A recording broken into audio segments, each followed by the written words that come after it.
Well, good morning, everybody. Pastor Steve here today. Thank you so much for being with me.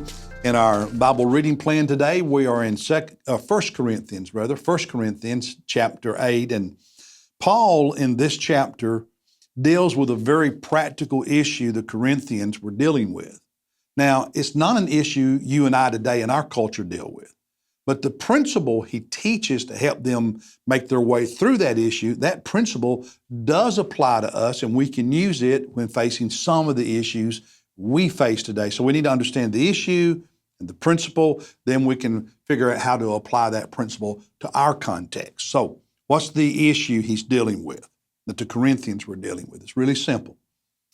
Would it be wrong or right for a believer, follower of Jesus, to eat meat that was part of an animal that had been offered in sacrifice to a pagan god? That's the issue. Similar to what he was talking about at other places in the New Testament. Now, let me give you the context. In the city of Corinth, there were many shrines and temples to pagan deities, to pagan gods, little g. The most famous was the temple of Aphrodite that had lots of sacred prostitutes. Yeah, you heard me right. That was part of the worship. I guess that's why it made it popular among the men of Corinth. There was also the temple of Apollo, the temple to Poseidon, and there were others. And just like in the Old Testament with the Jews, they would bring animals to the temple and sacrifice them to God. Pagans would do the same thing.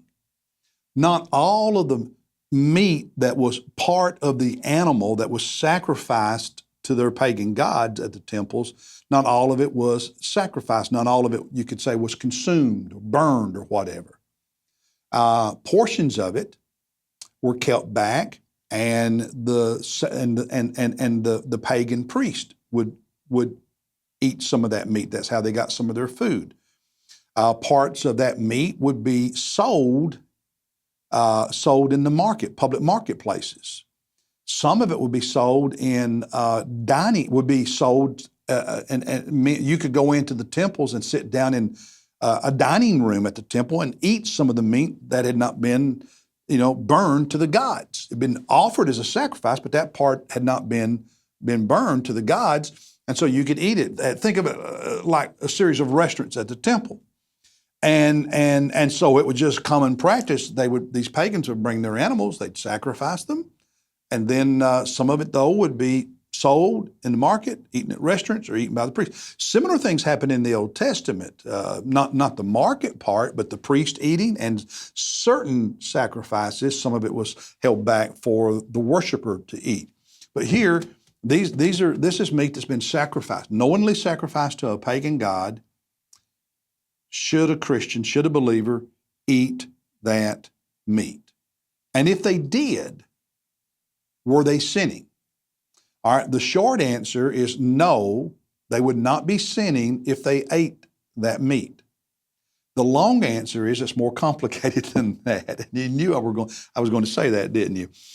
Because there are some believers who don't understand that it's okay to eat that meat. They think it's wrong, and you can offend them and injure their faith. There's also the issue with pagans seeing you do that think, well, you're polytheistic just like us. You worship your God Jesus, but you worship our gods too. So while in and of itself it was not a sin for them to eat that meat, it is a complicated issue because of the potential for you to be a bad witness to those who are lost, and the potential for you to hinder or stunt the faith and the growth of a Christian who's not necessarily as mature as you in understanding these issues. So let's look at some of what he says, try to understand it, and then apply it to us today as best we can. And I got to say, this passage, just like the one yesterday on divorce and things like that, people who are real black and white struggle with some of these passages because they want them to say more than they actually say. People who struggle to have any gray in life, not to, they have to have everything laid out, rules. This is this. They struggle with these passages. and they abuse them and misuse them quite often. So let me just say that up front. All right, chapter 10, verses 1 and following. He says, I do not want you to, well, I'm in the wrong. Chapter 8, verses 1 and following. Let me get to the right place here.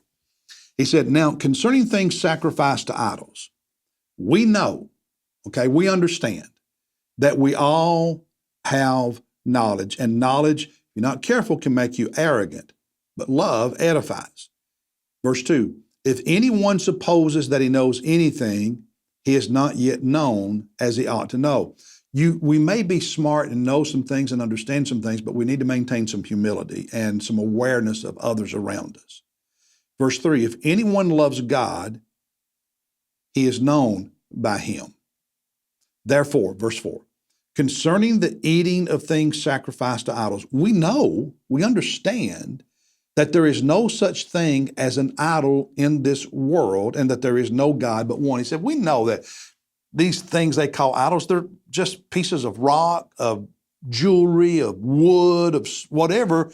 It's just material. There's no real God. There's only one God. He said, we know that.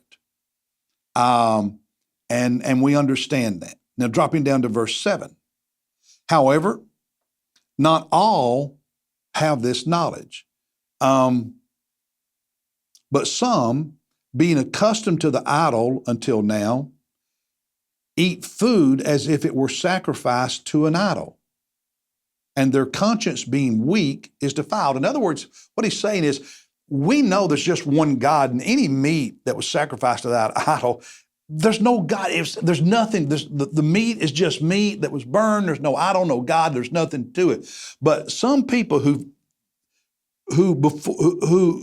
don't understand all this, before they got saved, when they were offering meat to that God, to that idol, to that statue, whatever, to them, they were really offering a sacrifice to what they in their mind thought was a real God. And they've been doing that their whole life. And now all of a sudden they're saved. They're a new believer. And in their mind, they haven't grown yet to be able to separate all that really well. And in their mind, that's still being offered to a God, even though we know it's not really offered to anything but a piece of stone. And he calls them weak. What he means by that is they haven't intellectually come to understand the truth of God's teaching on all these issues well enough yet. They haven't grown, they haven't matured in their understanding of these things. He goes on to say, verse 8, but food will not commend us to God. What you eat or don't eat doesn't change who you are in the eyes of God. We are neither the worse if we do not eat, nor the better if we do eat. You're no better off or worse off if you eat foods that was sacrificed to a pagan god, because you know that pagan god is no God at all, and so therefore it's just meat. You know that, okay? Whether you eat it, no, or don't eat it, no benefit one way or the other. You're no worse off, no better off. We know that, he says, okay? The more mature, the stronger of mind, know this, he says. Verse 9, but take care, be careful, that this liberty of yours, this freedom in knowing stuff, this liberty of yours does not somehow become a stumbling block to the weak. This goes back to the arrogance, that knowledge can make us arrogant if we're not careful and rob us of humility and love. So be careful. He said, because you've got these weak brothers who just, they don't get it. They don't understand. So be careful. Verse 10, for if someone sees you who have knowledge dining in an idol's temple, so you're in one of those restaurants or dining rooms at the temple eating that meat, because you know it's just meat, it's, okay? But someone who isn't as mature in their intellect, as mature in their faith and understanding of God's truth, they see you there, then because his conscience is, because he's weak, and he sees you eating it, and in his mind, you're eating something that's really sacrificed to an idol, to a god. He hasn't understood everything yet. Then it hinders his faith. It can hurt his conscience and stunt his growth. Verse 13, therefore, if food causes my brother to stumble, I will never eat meat again, so that I will not cause my brother to stumble. All right? So what's he saying? There's nothing wrong with it. Eat it, don't eat it, no big deal. Doesn't change your status with God. Nothing wrong or right about it. But some people who haven't matured to that point yet, it can hinder their growth. So you've got to be careful and not be arrogant. And you need to love them and care about them and not want to stunt or hinder their growth. Now, how do we apply that to us today? Well, let me, before I tell you how we apply it, talk about two extremes. The one extreme is way over here. That's the one who, because of his knowledge and understanding, is arrogant. And I'm going to eat that. There's nothing wrong with it. And there's not anything wrong with it. Paul said that. There's nothing wrong with it. And so if they are not smart enough and mature enough to understand, that's their problem. Arrogance. I don't care about how it affects them at all. That's one extreme. That's one extreme. I can remember years ago talking to some pastors who liked to drink. And they didn't care if it bothered anybody or not. They laughed about it. That's arrogance. That's pride. That's a lack of love for your fellow brothers and sisters.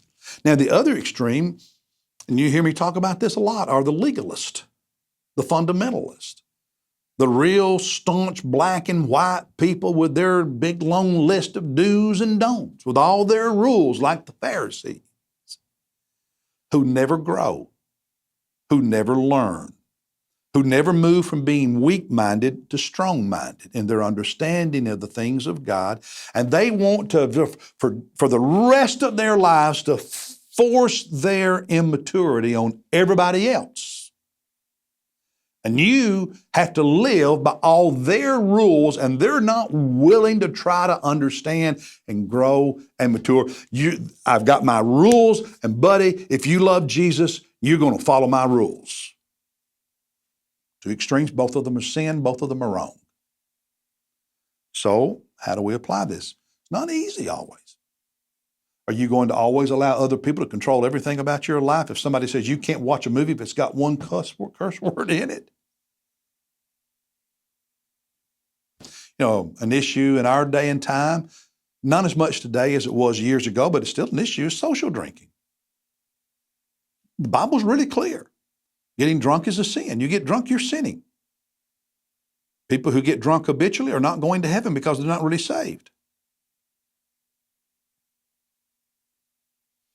But you cannot biblically argue that social drinking or drinking, a little bit is a sin. You can't argue that. You cannot argue that biblically. You can argue that social drinking can hurt your witness with some who are lost.